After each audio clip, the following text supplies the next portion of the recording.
भारतीय सभ्यता, संस्कृति और परंपराएं रामलीला का प्रतीक मानी जाती है। बेशक हर साल रामलीला होती है, राम का जो करैक्टर दिखाया जाता है, लेकिन कहीं ना कहीं मर्यादा पुरुषोत्तम प्रभु श्री राम की जो मर्यादा है, उनकी जो आदर्श है, उनका जो सत्य पर चलने की राह है, उनका जो धर्म है, उनसे सीख मिलती है। मैं हूं आपका अपना कुलवंत सिंह और आज देख रहे हैं आप सिटी मीडिया ग्रुप में धर्म कर्म। और धर्म कर्म में हमारे साथ हैं खास मेहमान वीरेंद्र सप्रा जी, जिन्होंने रामलीला में अलग अलग रोल अदा किए और इनका जो परिचय है वो किसी का मोहताज नहीं है। मैं बता दूं कि इनका यहाँ पर एक शॉप है सब्जी मंडी ITI के सामने, सप्रा गवर्नमेंट। और बाकी हमारे साथ अब वीरेंद्र सप्रा जी जुड़ चुके हैं, उनसे भी मैं बात करता हूं और जान लेता हूं कि वो कब से रामलीला में अलग अलग जो करैक्टर थे उनके रोल अदा कर रहे हैं। वीरेंद्र जी, आपका बहुत बहुत स्वागत है हमारी सिटी मीडिया ग्रुप में धर्म कर्म में, जो हमने खास प्रोग्राम रखा है उसमें आपका बहुत बहुत स्वागत है। धन्यवाद। जय श्री राम। तो सबसे पहले आप वीरेंद्र जी हमें बताइए कि जिस तरह से जो हर साल रामलीला किया जाता है, तो उसमें जो आप किसकी भूमिका निभाते हो? ऐसा है, ये जो भूमिका है, मैं पिछले 3 सालों से जो है, मतलब ये तीसरा साल है, इसमें मैं श्री राम जी की भूमिका को रामलीला में अपना किरदार निभा रहा हूँ। उससे पहले जो है मैंने लक्ष्मण जी का किरदार किया, श्रवण का किरदार किया, अंगद का किरदार किया। तो ऐसी भूमिकाएं मैंने पहले की।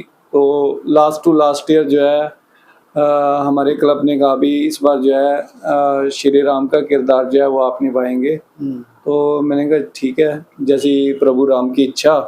तो फिर 2 साल से जो है मैं पिछले 2 साल मैंने श्री राम जी का किरदार रामलीला में निभाया और इस साल फिर मैं श्री राम जी का किरदार निभा रहा हूँ। तो कैसा महसूस करते हो जब आप प्रभु श्री राम का रोल निभाते हो, तो क्या महसूस होता है? शब्दों में बयान नहीं किया जा सकता। जब आप स्टेज पे होते हो और सामने इतनी पब्लिक होती है, तो वो पब्लिक आपको उसी रूप में देख रही होती है कि साक्षात में श्री राम जी जो है वो आ गए हैं। क्योंकि मैंने उस एक्सपीरियंस को ऐसा शो किया है कि एक माता जी आते हैं शॉप पे मेरी, तो वो रामलीला में भी आते थे। तो वो जब भी आते हैं तो वो आके जो है मुझे मतलब ऐसे मेरे सामने खड़े रहते हैं और बोलते हैं मेरे राम। तो मतलब आप ये सोचो कि मतलब उस चीज़ को वो रियलिटी में ले लेते हैं कि हाँ भाई, आप जो किरदार करते हो तो फिर आपका चरित्र जो है वो उसी तरह से दिखने लग जाता है। तो 17 सितंबर को रामलीला शुरू होगी, किस तरह से जो आपकी रिहर्सल है वो किस तरह से तैयारियां चल रही हैं? और एक हमने आपकी वीडियो भी देखी थी जिसमें आप लक्ष्मण जी मूर्छित अवस्था में पड़े हुए हैं और आप हनुमान जी से गुहार लगा रहे हैं प्रभु होकर उस टाइम। हाँ बिल्कुल बिल्कुल, जो आपने देखा था उसमें पहले तो मैं आपको ये बता दूं भी 20 अगस्त से हमारी रामलीला की रिहर्सल स्टार्ट हो गई थी। तो कंटिन्यूसली जो है दिनों के हिसाब से, जैसे किसी दिन किसी रोल के लिए उसकी रिहर्सल होती है, किसी दिन भरत मिलाप हो गया, लक्ष्मण मूर्छा होगी, तो इस तरह से रिहर्सल चलती रहती है। तो जो आपने वो सीन देखा उसमें लक्ष्मण मूर्छा वाला सीन था। और श्री राम जी जो है, जब अंगद जी श्री राम जी को कहते हैं कि प्रभु अनर्थ हो गया और लक्ष्मण जी को मेघनाथ ने जो है ब्रह्मास्त्र चला दिया, तो वो फिर लेके आते हैं। तो उस समय जो है श्री राम जी जब लक्ष्मण जी मूर्छा पड़े होते हैं तो श्री राम जी हनुमान जी से कहते हैं कि हनुमान जी, मैंने तो लक्ष्मण को आपके स्पुर्द किया था, तो ये मेघनाथ की जो ब्रह्म शक्ति है उसका वार कैसे चल गया? मैंने तो आपके हाथों स्पुर्द किया था और आपने कहा था अभी मैं लक्ष्मण को कुछ नहीं होने दूंगा, तो ये कैसे हो गया? तो वो जो है उस सीन में जो है वो रिहर्सल में हम वो दिखा रहे हैं और उसमें मतलब अपने भाव ये कह रहे हैं कि हे लखन भाई, तुम तो कहते थे कि मैं तुम्हारे लिए खून की नदियाँ बहा दूंगा और आज तुम जो है तुम्हारा भाई रो रहा है तो तुम्हारा दिल भी नहीं पसीजता। कि मैं मतलब मेरी इतनी व्यथा हो रही है, मैं तुम्हें बुला रहा हूँ और तुम उठ नहीं रहे हो। तो वो जो सीन था उसमें ये दर्शाया जा रहा था, जो आप जिस सीन की बात कर रहे हो, लक्ष्मण मूर्छा में। इस कार्य को तुम केवल कर सकते हो। जल्दी जाओ पवन कुमार, लक्ष्मण जी के प्राण तुम्हारे हाथों में। लक्ष्मण जी के प्राण तुम्हारे हाथों में है। बचा लो लक्ष्मण को, फिर तुम्हें पे बात आई है। बचा इस लो। तरह से अलग अलग जो है हर सीन की तैयारी अलग अलग चलती है। तो वीरेंद्र जी, प्रेरणा कहाँ से मिली आपने कि न रामलीला में इस तरह से जो रामानंद सागर जी की रामायण आती थी और वो देखी हुई है। आज भी लोग जब भी श्री राम का नाम मतलब लेते हैं तो जो सामने तस्वीर आती है वो अरुण गोविल जी की आती है। तो वो मतलब वो आज भी आपने कपिल शर्मा के इंटरव्यू में भी सुना होगा। तो वो चीज़ें जो है वहाँ से स्टार्टिंग से, फिर स्कूल टाइम में भी करते रहे, प्ले प्लू करते रहे, वो इंटरेस्ट जो था। फिर हमारे पिताजी यहाँ पे रामलीला करवाते होते थे, तो उस टाइम हम बड़े छोटे होते थे, तो हम लंबा जी होते थे डायरेक्टर, तो देखते थे और अच्छा लगता था। पर उस टाइम हमें इतना पता नहीं था, पर वो प्रेरणा तो उसी टाइम से मिली कि हाँ भाई ऐसा होता है। फिर जब हम बड़े हुए तो हमें बोला गया भी आप परफॉर्म करो। कॉलेज टाइम में भी किया हुआ था, तो ट्राई किया। स्टार्टिंग में जो है उन्होंने श्रवण कुमार का रोल दिया, लक्ष्मण जी का रोल दिया, वो भी 3-4 साल निभाया।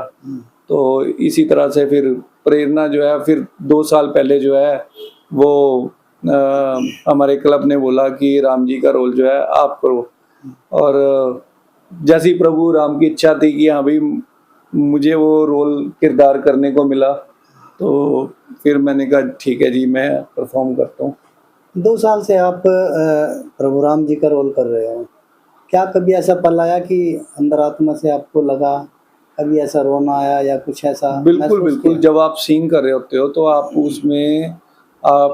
उस सीन में ढल जाते हो, आप उस टाइम उस किरदार में होते हो। और सामने जो भी, जैसे मान लो आप भरत मिलाप का सीन है, तो भरत मिलाप में जब भरत जी आते हैं तो उसमें भरत जी कहते हैं श्री राम जी को कि आप जो है आप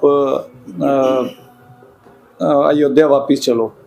तो श्री राम जी कहते हैं भी मैं अयोध्या वापस नहीं चल सकता। भरत जी को समझाते हैं और वो अपने रिहर्सल में एक वो भरत मिलाप का भी रिहर्सल हो रहा था, तो उसमें भी आपने देखा होगा कि वो भरत जी को मना रहे हैं।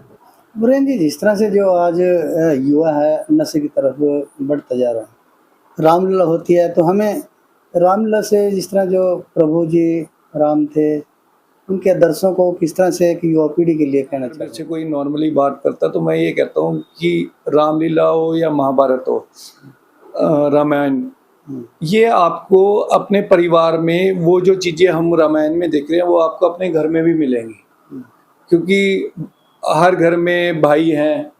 और वही चीज़ है कि उस समय में ये दिखाया गया कि जो बड़े भाई को अगर वनवास दिया गया तो वो छोटे भाई से बर्दाश्त नहीं हुआ। वो कहता है अभी जो मिलना चाहिए था हक, वो बड़े को ही मिलना चाहिए था। पर वो जो है वो उस टाइम की बात थी। पर आज अगर उस चीज को हम अगर आप मतलब अपने प्रेजेंट में देखते हैं तो वो आपको मतलब कलयुग में भी दिखाई देता है, पर वो भी बहुत रेयर।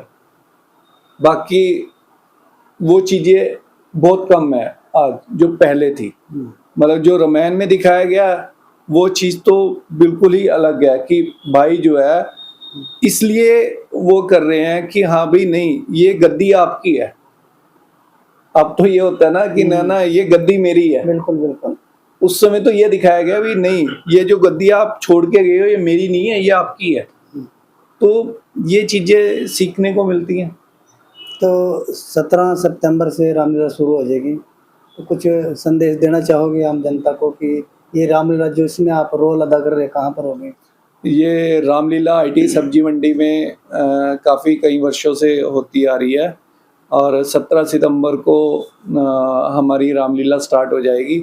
तो पूरे अपने यमुनानगर वासियों से यही निवेदन है कि यमुनानगर आईटी सब्जी मंडी में रामलीला का आयोजन किया जा रहा है 17 तारीख से। 17 तारीख 9:30 बजे से रामलीला स्टार्ट हो जाएगी। तो कृपया जो है सभी भारी मात्रा में वहाँ पहुंचकर इस आयोजन को सफल करें, क्योंकि अपने बच्चों को, जो आज की जनरेशन है, अगर उन्हें आप रामलीला दिखाओगे तो उन्हें पता चलेगा, क्योंकि हम अपने समय में जो है वो रामानंद सागर जी की रामायण देख चुके हैं। तो आज के समय में अपने बच्चों को रामलीला दिखाकर उन्हें अच्छा ज्ञान दिया जा सकता है। लाइव बिल्कुल लाइव सामने बिल्कुल। तो चलिए एवरेन जी, हमारी शुभकामनाएं आपके साथ हैं और आपको बहुत बहुत बधाई कि 17 तारीख से आप रामलीला में अपना रोल अदा करेंगे, अच्छे से करेंगे। भगवान आपको सद्बुद्धि दे और इस रोल में आपको अच्छे से प्रभु श्री राम लोगों को दिखें। धर्म कर्म में मिलाएंगे हम फिर और किसी शख्सियत के साथ। तब तक के लिए जय श्री राम।